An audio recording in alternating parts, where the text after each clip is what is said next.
Bonsoir à toutes et à tous et merci de rester fidèles au programme du soir. C'est nous bienvenue dans Regard Croisé, le 3e numéro de cette semaine. Encore 4 sujets à aborder avec nos invités. Nous parlerons d'abord de la Guinée, le colonel Claude Pivy arrêté au Libéria. Notre deuxième sujet concerne le Burkina, interpellation des enfants de l'ancien ministre Djibril Bassolé. Troisième sujet, nous prendrons la direction du Mali. La Turquie condamne l'attaque terroriste à Bamako.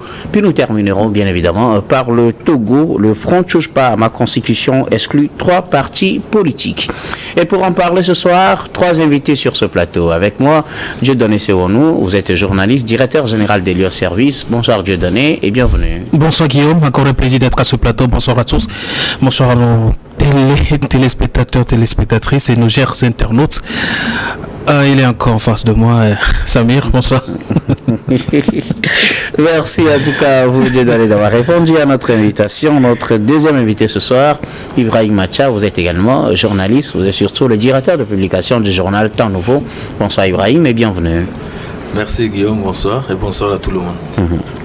Notre troisième invité pour ce numéro de Regard Croisé, Samir Ourossama.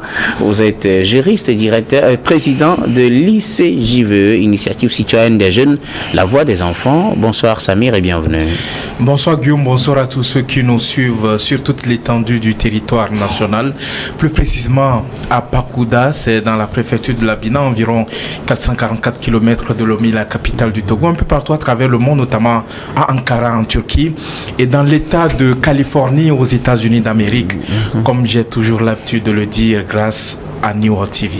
Merci beaucoup donc à vous tous d'avoir répondu à notre invitation. Et c'est avec vous que nous allons aborder notre premier sujet. Nous prenons la direction de la Guinée pour parler du colonel Claude Pivy qui est en cavale depuis pratiquement 6 mois. Il a fui la prison, on se rappelle, c'était en plein procès du massacre du 28 septembre. Il a fui à la suite d'une attaque à la prison menée par un commando dirigé par son fils.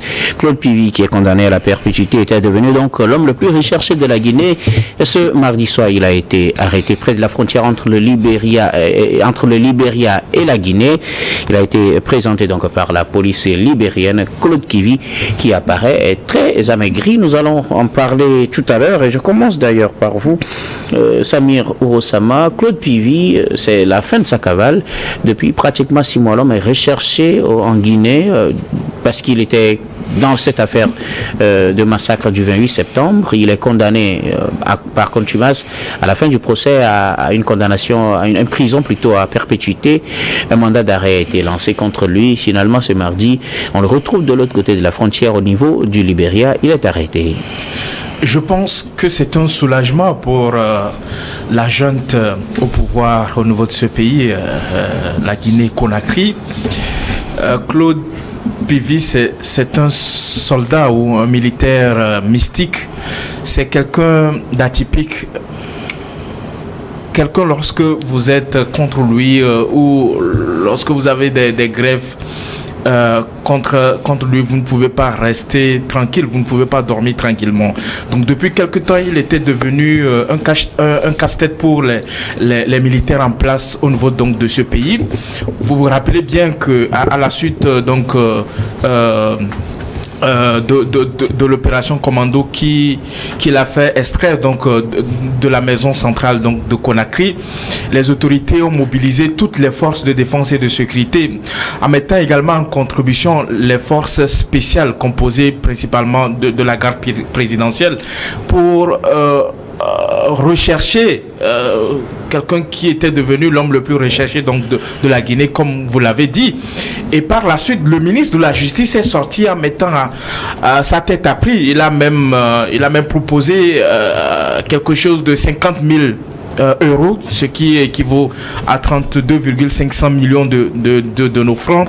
Donc c'est pour vous montrer en quelque sorte l'intérêt que l'arrestation donc de cet ancien militaire représentait donc pour les autorités en place donc au niveau donc de ce pays-là. Alors ce qu'il faut souligner, c'est que ce ne sont pas les efforts des autorités guinéennes qui ont amené à l'arrestation donc de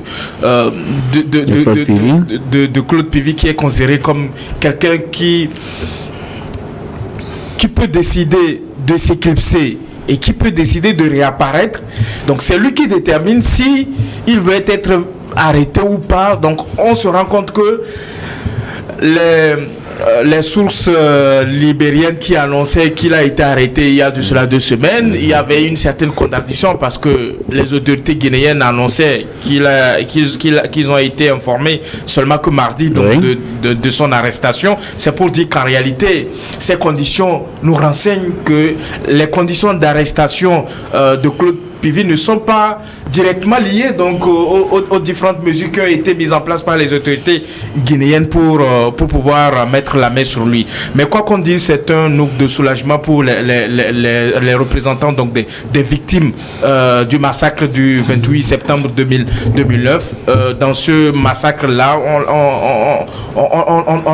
on l'accuse notamment avec ses compagnons, dont l'ancien président de la République, Dadis Camara, de torture, de viol, d'assassinat et d'homicide involontaire et de complicité également. Donc je pense que c'est une bonne chose pour la justice, c'est une bonne chose pour ces 150 personnes qui ont été tuées donc au cours de ce massacre-là, des centaines de femmes qui ont été violées. Je pense qu'il est important qu'on mette fin à l'impunité, que les gens qui sont reconnus coupables donc des faits qui leur sont reprochés répondent véritablement de leur acte. Et comme vous l'avez dit, le verdict a été rendu le 31 juillet dernier et M. Claude Pivy a été condamné à la réclusion criminelle à perpétuité avec assorti donc d'une sûreté de 25 ans. Je pense qu'il doit retrouver la prison au niveau donc de ce pays-là et que les victimes puissent se dire satisfaits donc de ce qui a été rendu donc par la justice. Et les tractations donc sont en cours pour que les autorités libériennes puissent dans les prochains jours extrader monsieur Claude Pivy. Et il faut le rappeler avec son fils Nervi Pivy qui est le cerveau donc de l'opération qu'il a fait évader donc de la maison centrale de Conakry. Je pense qu'il faudrait féliciter tous ceux qui ont contribué à son arrestation et également dire que cela ne doit pas se limiter à monsieur Claude Pivy. Même au sein de la jeune qui est à la place, qui est à la tête donc de ce pays, il y a des gens qu'on peut reprocher d'un certain nombre d'exactions sur les civils. Donc je pense qu'il ne faudrait pas faire une justice 2 poids 2 mesures. Il faudrait que tout le monde, tous ceux qui sont reconnus comme coupables des exactions, des violences, des tueries sur les civils, répondent véritablement de leurs actes. Et le procès du 28 septembre n'est que, je pense que le procès donc du massacre du 28 septembre doit pouvoir marquer le début donc de la fin de l'impunité dans ce pays-là, et notamment au sein de l'armée guinéenne qui est caractérisée par une certaine indiscipline, un certain manque de respect de la hiérarchie. Donc il faudrait mettre fin à ce désordre-là pour que les populations guinéennes vivent dans des conditions paisibles. Merci beaucoup à vous, Samir Orosama. C'était en début novembre 2023 que les faits se sont produits à la prison en plein Conakry, qu'un commando a débarqué à la prison des évasions, entre autres disparu Claude Pivy. Il était avec son fils qui était d'ailleurs le cerveau de ce commando qu'il a exfiltré de la prison. Il est devenu depuis lors très recherché dans son pays. Claude Pivy qui est montré aujourd'hui du côté du Libéria, il est arrêté, il est aux mains pour le moment des forces de la police libérienne en attendant peut-être qu'il soit extradé vers son pays. Oui, évidemment, vous savez, Claude Pivy, c'est un des officiers les plus redoutables de l'armée guinéenne. Il était très très recherché par rapport à son implication dans les exactions qui ont eu lieu le 28 septembre 2009 au stade de Conakry. Et vous savez que depuis qu'il a été interpellé, il était, lui et ses co-accusés étaient déposés à la maison d'arrêt de Conakry. C'est de là que ils étaient par moments convoyés vers la justice où voilà, le procès se déroulait. Bon, vous savez, depuis que le verdict est tombé, bon, on sait qu'il a été condamné et on sait que ses co-accusés aussi, chacun en a eu aussi pour son compte. Et voilà, comme entre-temps, il y a eu son fils qui a dirigé un commando pour aller l'extraire des cellules de la maison d'arrêt de Conakry. Voilà, il était très très recherché. Pourquoi nous disons qu'il était très très recherché? C'est par rapport à la nature même du soldat, de cet officier. Vous savez, bon, certains le prêtent des forces surnaturelles, comme quoi il est très, comme on le dit, mystiquement fort. Les mystiquement forts, et donc il pouvait aussi sortir des mailles de la police et ne pas se faire arrêter. Il avait ce don-là de pouvoir disparaître et tout ça là. Donc il y a beaucoup de choses qui se racontaient autour de cet officier. Donc ça devait logiquement inquiéter les nouvelles autorités guinéennes. Vous savez, quand on dit un officier qui est mystiquement fort et le connaissant aussi de par le passé, ses exploits, ce qu'il a eu à faire comme officier, ce qu'il a démontré comme vaillant soldat. Donc ça doit inquiéter les autorités guinéennes. Donc par rapport à tous ces faits, ces autorités n'étaient pas à proprement parler comme on le dit, dans la sérénité, parce que cet officier peut être capable de diriger aussi un mouvement, pourquoi pas, et venir inverser les autorités actuelles au niveau de la Guinée. Donc ça devait faire peur, et voilà pourquoi ça créait presque de l'insomnie à ces autorités guinéennes. Et maintenant qu'on a mis la main sur lui, je pense que la calmie va revenir au niveau des autorités, le cercle décisionnel au niveau de Conakry, et nous osons croire que dans les jours à venir, par rapport au mandat d'arrêt qui a été décerné à son encontre, donc les autorités judiciaires du Libéria vont essayer de voir dans quelle mesure ils vont l'extrader vers Conakry. Et ce qui fait un peu peur aussi, c'est que si les avocats entrent en ligne de compte, ils peuvent aussi faire valoir certains droits, parce que le fait d'aller en territoire libérien, on peut dire qu'il fuyait, c'est un fait, ou bien c'est une situation de sécurité au niveau de Conakry. Et là, on peut faire intervenir certains accords, certains instruments juridiques au plan international, surtout en matière de réfugiés et tout ça là. C'est vrai qu'il ne s'est pas encore déclaré réfugié. Mais là, c'est un fugitif pour le moment.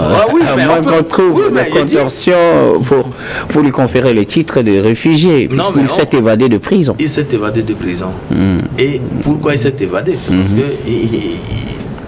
on pourrait trouver des arguments par rapport au traitement, au respect de sa liberté. Les avocats peuvent trouver des arguments au respect de sa liberté, ou bien il était peut-être torturé dans une situation où voilà, il avait des inquiétudes par rapport à son intégrité physique. Donc si on trouve tous ces arguments-là, j'ose croire que ça peut peut-être compliquer les formalités pour son extradition vers Conakry. C'est ce que je disais tantôt. Mais ce qui est sûr, au moins les autorités de Guinée seront tranquilles cette fois-ci, parce qu'ils savent que leur bête noire a été capturée au niveau du Libéria, et que voilà, c'est un souci de moins en matière sécuritaire pour Doumbouya et ses amis putschistes. Je donnais Sewanou. Depuis 10 mois, Claude Pivy est recherché en Guinée et un peu dans la sous-région. Un mandat d'arrêt a été d'ailleurs émis contre lui. Il est le seul fugitif à être absent donc au verdict du procès du 28 septembre. Claude Pivy est condamné à la perpétuité assortie de 25 ans de période de sûreté. Il est arrêté du côté du Libéria voisin. Il a été présenté ce mardi. Information confirmée du côté du Libéria, autant du côté de la Guinée. Oui, Guillaume, le 4 novembre 2023 dernier, les Guinéens ont vécu une scène digne d'un film néolydien, si vous permettez. Un commando qui a débarqué à la maison centrale en plein cœur de Conakry, Els Filtran, Tiegro, Dadis Camara et Claude Pivy.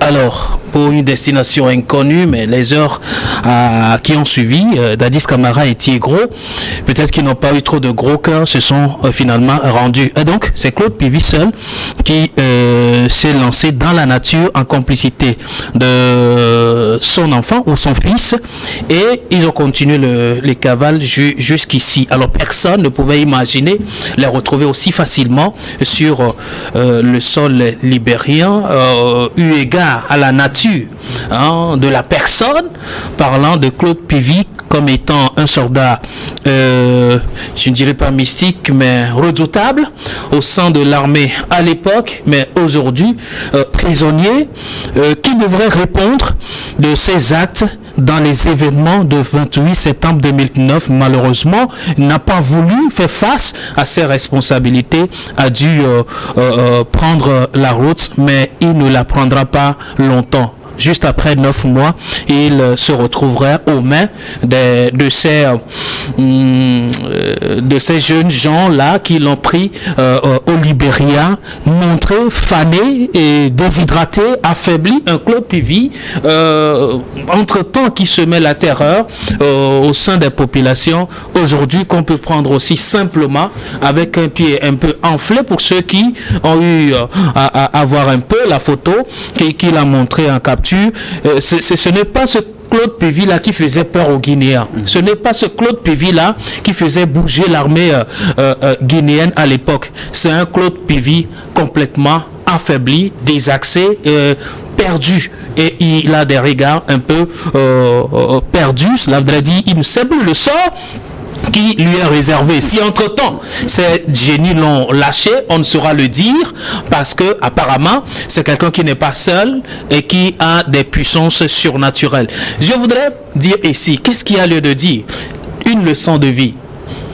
Vous ne serez pas toujours fort et vous ne resterez pas toujours fort. À un moment donné, quel que soit le pouvoir que vous avez, ce pouvoir finira par vous lâcher. Quel que soit le génie ou la divinité sur laquelle vous comptez pour poser des actes contraires à l'humanité, vous serez lâché par ces divinités-là et vous aurez à répondre de votre ou alors de vos responsabilités. À moins que vous quittiez cette terre. Claude Pivy, peut-être ne voulant pas se donner la mort, a choisi plutôt la voie de se rendre. Est-ce qu'il s'est rendu? Pour le moment, on ne sait pas trop si c'est lui qui s'est rendu ou s'il a été capturé par les forces libériennes. Bon, pour le moment, il n'y a pas assez de détails. Très bien. Bon, oui, je vous le concède. Autant se rendre en Guinée qu'il allait se rendre au Libéria. Je vous le concède, mais pour l'instant, vu la dangerosité d'ailleurs de l'homme, on dirait qu'il s'est rendu finalement parce qu'il avait même un problème de santé. En le voyant, on sait que c'est quelqu'un qui n'est plus vraiment bon à point. Donc, c'est mieux pour lui de se rendre parce que les génies ne vont pas quand même le soigner. Ils ne vont pas le soigner. Ils pourront l'aider à s'évader, mais ne pourront pas l'amener à l'hôpital. Alors, il ne peut pas vivre toute sa vie, dans cette clandestinité. Il faut quand même qu'il soit à un moment donné disponible pour être aux soins, même s'il doit être mis au gnouf. On n'est pas toujours trop fort pour l'être toute sa vie. Il faut vraiment reconnaître qu'on a une vie après le treillis, après le pouvoir. C'est très important. Malheureusement, c'est ce que les gens ignorent. Merci beaucoup à vous tous pour vos contributions. Nous allons marquer la première pause. Je reviens tout à l'heure pour la suite de cette émission.